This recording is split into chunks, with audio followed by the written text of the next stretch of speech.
नमस्कार। आज का जो टॉपिक है, आप कितने भाग्यशाली हैं। तो हर कोई अपने भाग्य को लेकर चिंतित रहता है कि मेरे भाग्य में क्या लिखा है, क्या लेकर हम पैदा हुए हैं। और जो कुछ भाग्य में लिखा है वो मिलता ज़रूर है। भाग्य अगर आपका कमज़ोर है तो जीवन में चैलेंजेस ज़्यादा रहेंगे। भाग्य अगर अच्छा है तो आपको चीज़ें ईज़ी गोइंग होंगी, आसानी से मिल जाएंगी। बहुत सारे लोग आपने जीवन में देखे होंगे कि बहुत ज़्यादा लकी होते हैं, बाय बर्थ वो एक अच्छे परिवार में पैदा होते हैं। उनको जीवन में ज़्यादा चैलेंजेस फेस करने नहीं पड़ते।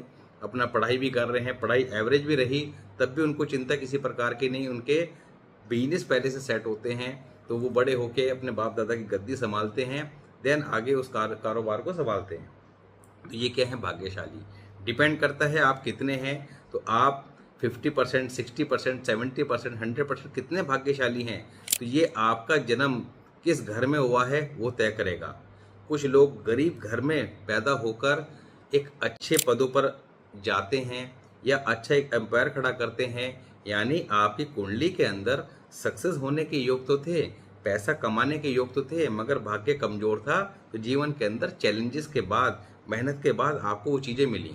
मगर जो भाग्यशाली होंगे उनको लिए प्लेटफॉर्म तैयार रहता है हमेशा। उनको कम मेहनत में ज़्यादा गेन मिलता है। या कुछ लोग 10 साल के अंदर, 5 साल के अंदर बहुत ज़्यादा राइज कर जाते हैं कि कल ये कुछ भी नहीं था, आज इतना कुछ हो गया। तो यहाँ पर भाग्य को समझने के लिए कुंडली का 9th हाउस और 9 से 9th हाउस, इन दोनों को कंसिडर करना होता है। 9th हाउस हमारे पिता का है, धर्म का है, भाग्य का है। इसका मतलब क्या है, आपको अपने 9th हाउस को चेक करना है। तो सिंपल सी बात है कि यू आर लक्की और नॉट, भाग्यशाली है या नहीं है, तो आपके बाप दादाओं की कंडीशन देख लें। अगर आपके पिता की कंडीशन अच्छी है, वो वेल सेटल्ड हैं, अधिकारी हैं या अच्छे बिजनेसमैन हैं, पैसे की दिक्कत नहीं है, रॉयल लाइफ है, यानी कि आप लक्की थे और ऐसे घर में पैदा हुए। अगर उनके लाइफ में चैलेंजेस हैं तो आपकी कुंडली के अंदर आपका भाग्य भाव डेफिनेटली वीक है। पिता के जीवन में चैलेंजेस, आपका भाग्य में चैलेंजेस डेफिनेटली देखने को मिलेंगे। भाग्य भाव 9th हाउस है, 9th हाउस हमारे धर्म का है। तो जो ये बताता है कि आप किस धर्म में पैदा हुए, यानी कि आपके पिता का क्या धर्म था, आपके पिता का क्या सरनेम था, वो आपके साथ जुड़ जाएगा। यानी कि आपके धर्म का कनेक्शन भी 9th हाउस से सीधा सीधा हो जाता है। 9th हाउस ये बताएगा कि आप भाग्यशाली हैं या नहीं हैं, मगर कितने हैं। क्योंकि कुछ लोग, अब आपको कुछ फॉर्मूले मैंने पहले बताए थे, वो आज भी डिस्कस करेंगे। तो उससे आप कहेंगे साहब इतने परसेंट इसकी कुंडली में भी ये योग था और इतने परसेंट मेरी कुंडली में योग था, तो हम दोनों तो बराबर भाग्यशाली होने चाहिए थे। मगर वो ज़्यादा राइज कर गया, मैं उसके कंपेरेटिवली कम राइज किया। तो यहाँ पर आपको अपनी कुंडली के 9th हाउस से 9th हाउस भी चेक करना होगा। तो सबसे पहले भाव चेक करना होगा, उसके बाद उस भाव में बैठा ग्रह और उस भाव के स्वामी के प्लेसमेंट। तो ये तीनों चीज़ों को अगर आप चेक करते हैं तो उससे आप एक्यूरेट ये जज कर पाएंगे कि आपकी कुंडली के अंदर आपके भाग्य की परसेंटेज कितनी है। अगर 100% मैचिंग है तो डेफिनेटली आप जीवन में बहुत ग्रोथ लेंगे। अब उसको चेक करना कैसे है इसकी बात करेंगे। साथ ही अगर वीक है तो उसको इम्प्रूव कैसे करना है इसकी बात करेंगे। अब कुंडली के अंदर जब 9th हाउस की हम बात करते हैं तो उसको चेक करने के बहुत सारे तरीके हैं। नंबर 1, आप अष्टवर की हेल्प लीजिए। आप अपनी कुंडली के अकॉर्डिंग अष्टवर निकालिए। ये देखिए आपके 9th हाउस में कितने पॉइंट्स दे रखे हैं, 28 हैं या 28 से ज़्यादा हैं। 28 से जितने ज़्यादा होंगे, 28 एक एवरेज पॉइंट है। ये मैंने अष्टवर के ऊपर बहुत सारी बात करी थी पीछे, उसमें समझाया था कि किसी भी कुंडली को चेक करना हो तो कैसे चेक करना है। तो यहाँ पर 28 पॉइंट हैं तो एवरेज है, ठीक है। 28 से जितने ज़्यादा हैं, किसी के में 30 हो सकते हैं, किसी में 35, किसी में 40, किसी में 45, तो वो उतना ही ज़्यादा भाग्यशाली है। भाग्य से उसको जीवन में बहुत कुछ मिलेगा। इसके साथ ही इससे 9th हाउस में आप आ जाइए। अब इससे 9th हाउस में आएंगे तो यानी कि यहाँ से आप काउंट करेंगे तो कुंडली का जो 5वां घर है वो 9th हाउस से 9th हाउस कहलाता है।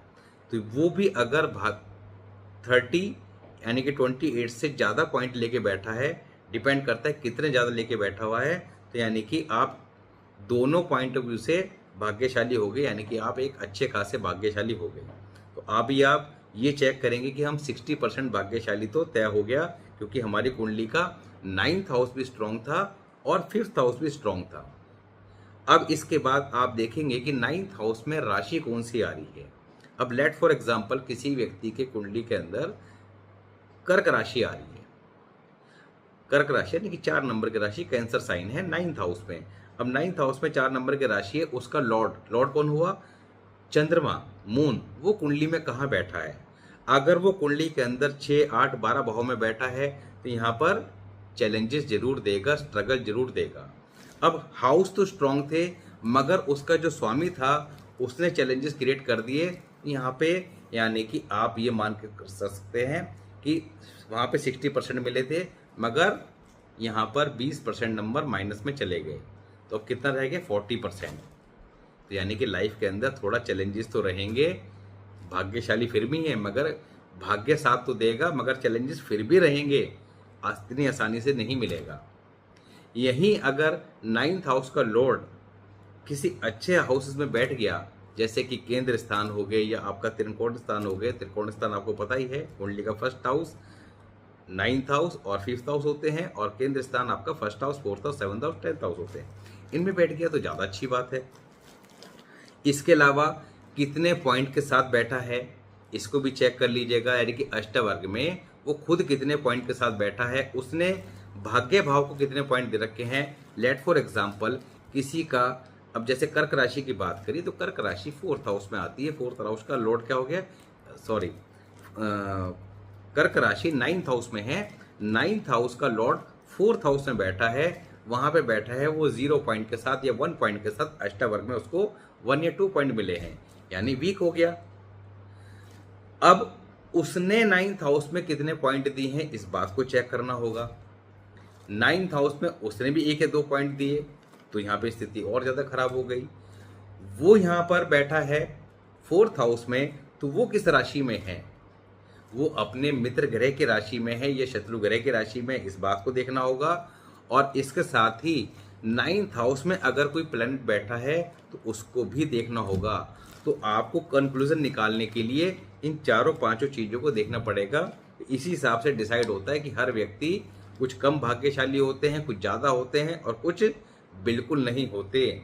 मगर सभी कंडीशन में करना क्या होता है ये इम्पोर्टेंट है, क्योंकि फाइनली हम लोग ये चेक करने का प्रयास तो करते हैं कि ठीक है कि हम भाग्यशाली हैं नहीं हैं, जीवन में क्या मिलेगा, कैसे मिलेगा। हालांकि आगे हम एक टॉपिक पे बात करेंगे कि भाग्य भाव का स्वामी कुंडली के अलग अलग हाउसेस में बैठा हो, उसके अकॉर्डिंग एग्जैक्टली क्या रिजल्ट देगा और उसको कैसे बूस्ट करना है।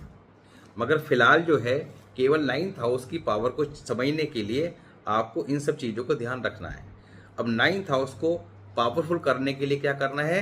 नंबर 1, अपने धर्म की पालना करनी है, यानी कि आपका धर्म जो भी है आपने उसकी पालना करनी है।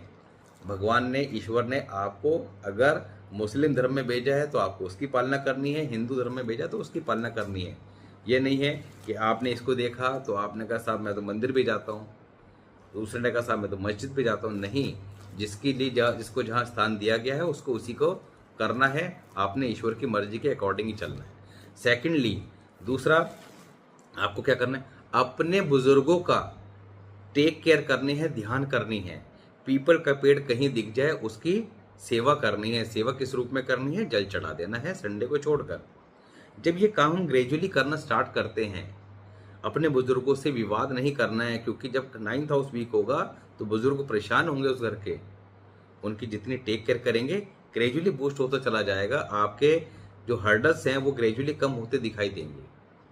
तो हमें ये बात समझना है कि यहाँ पर अगर चीज़ें ईश्वर ने खराब दी भी हैं, और खराब मिलती कब हैं?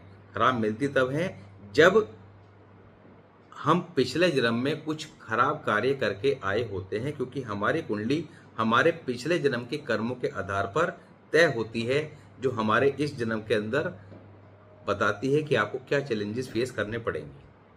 तो यहाँ पर ये छोटी छोटी सी बातें हम लोग अगर टाइमली समझ के इन चीज़ों को फॉलो करें तो डेफिनेटली लाइफ के अंदर चेंज आता है, परेशानियाँ कम होती हैं, और आपकी कुंडली का अगर कोई हाउस वीक भी है तो ग्रेजुअली बूस्ट होना स्टार्ट होता है। तो यहाँ पर आज इसी के बारे में बात करी। वैसे आज का जो टॉपिक लेना था वो लेना था आपका जॉइंट्स पेन को लेकर। जॉइंट्स पेन आज की डेट में हर घर के अंदर एक मेजर इशू बनता जा रहा है, और नॉर्मली जब मैं लोगों से बात करता हूँ तो ये कॉमन समस्या जो है वो हर एक के यहाँ देखने को मिलती है और आप लोगों के यहाँ भी होगी। तो यहाँ पर इसको कैसे डील करना है, क्योंकि ये जो प्रॉब्लम है बेसिकली ना तो ठीक होती है, ना ही इसका एलोपैथी वगैरह में कोई ट्रीटमेंट दिया गया है। दवाई खाते रहो आराम आ जाएगा। लेडीज़ और जेंट्स दोनों को ही देखने को मिलती है। और अगर कुंडली में आपके कुछ इस तरह के कुछ कॉम्बिनेशन हैं जो इस प्रॉब्लम के बारे में इंडिकेट कर रहे हैं, तो मैंने देखा है कि 20, 21, 22 साल की उम्र में भी ये चैलेंजेस देखने को मिल जाते हैं कि साहब जॉइंट पेन आपका स्टार्ट हो गया, बैक पेन स्टार्ट हो गया, नी पेन स्टार्ट हो गया। मगर इसको टाइमली ठीक कैसे करना है, उसके लिए एग्जैक्टली क्या क्या चीज़ें फॉलो करनी है।